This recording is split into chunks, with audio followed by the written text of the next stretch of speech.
नमस्कार, सुमन्स किचनमध्ये आपलं स्वागत आहे। आज आपण कमी तिखटवाला गावरान पद्धतीचा मिरचीचा ठेचा कसा बनवायचा ते पाहणार आहोत। रेसिपीला सुरुवात करण्याआधी तुम्हाला एक निवेदन आहे, अजूनपर्यंत तुम्ही माझ्या चॅनलला सबस्क्राईब केलं नसेल तर सबस्क्राईब जरूर करा आणि हो रेसिपी आवडली तर एक लाईक नक्की करा। चला तर मग रेसिपीला सुरुवात करूया। तर इथे मी 200 ग्रॅम मिरची घेतलेली आहे आणि ही पोपटी कलरवाली मिरची आहे आणि स्वच्छ धुवून घेतलेली आहे, देठ काढून घेतलेले आहे आणि आपल्याला याचे छोटे छोटे तुकडे करायचे आहे। या पद्धतीने तुकडे करायचे आहे, म्हणजे काय होईल, तव्यावर भाजताना सुद्धा आपल्याला तव्यामध्ये पूर्ण मिरची ही व्यवस्थित भाजल्या जाईल।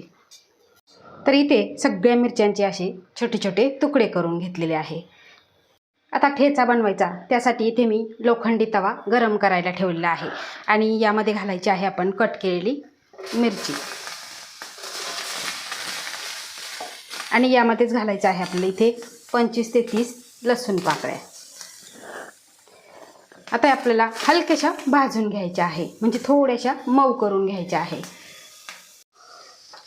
आता भाजत असताना आपल्याला यामध्ये थोडंसं तेल घालायचं आहे, अगदी थोडंसं घालायचं आहे आणि सतत आपल्याला हलवून घ्यायचे आहे, म्हणजे लसूणही छान भाजला जातो आणि मिरचीसुद्धा मऊ होते आणि बारीक व्हायला सुद्धा मदत होते। आता मिरची आणि लसूण डाग पडेपर्यंत आपण भाजून घेतलेला आहे। आता एका ताटामध्ये काढून आपल्याला थंड करायचं आहे। आता लसूण आणि मिरची थंड झालेली आहे। इथे मी घेतलेला आहे खलबत्ता आणि यामध्ये आपल्याला थोडं थोडं लसूण आणि मिरची घालायची आहे आणि आपल्याला जाडसर हे कुटून घ्यायचं आहे। तर इथे अशा पद्धतीने मी जाडसर कुटून घेतलेला आहे, तुम्ही इथे बघू शकता। यामुळे काय होतं, लसूणही छान अर्क उतरतो आणि मिरची छान बारीक होते, चवदार लागते आणि अजिबात हा ठेचा तिखट लागत नाही। इथे तुम्ही बघू शकता, या पद्धतीनेच आपल्याला कुटून घ्यायचं आहे, खूपही बारीक करायचा नाही। आता ठेचा आपल्याला परतून घ्यायचा आहे।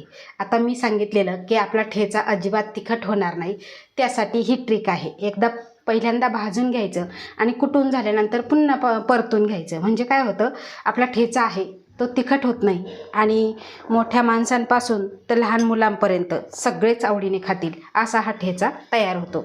तर इथे तव्यामध्ये मी पुन्हा थोडंसं तेल घालणार आहे आणि यामध्येच घालायचं आहे आपण जो तयार केलेला ठेचा।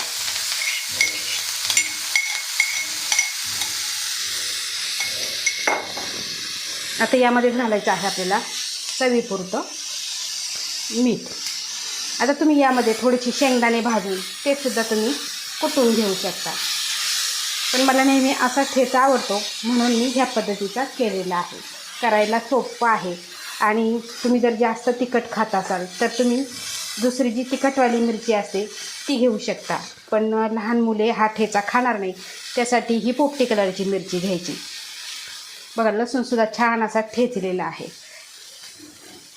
आता खमंग असा आपण मंद गॅसवर परतून घेणार आहोत, म्हणजे बाजरीच्या भाकरी बरोबर खायला अप्रतिम लागतो। कधी जर घरामध्ये भाजी नसेल किंवा भाजीच आवडत नसेल तर तुम्ही असा ठेचा बनवायचा, अगदी पोट भरतं, मन तृप्त होतं।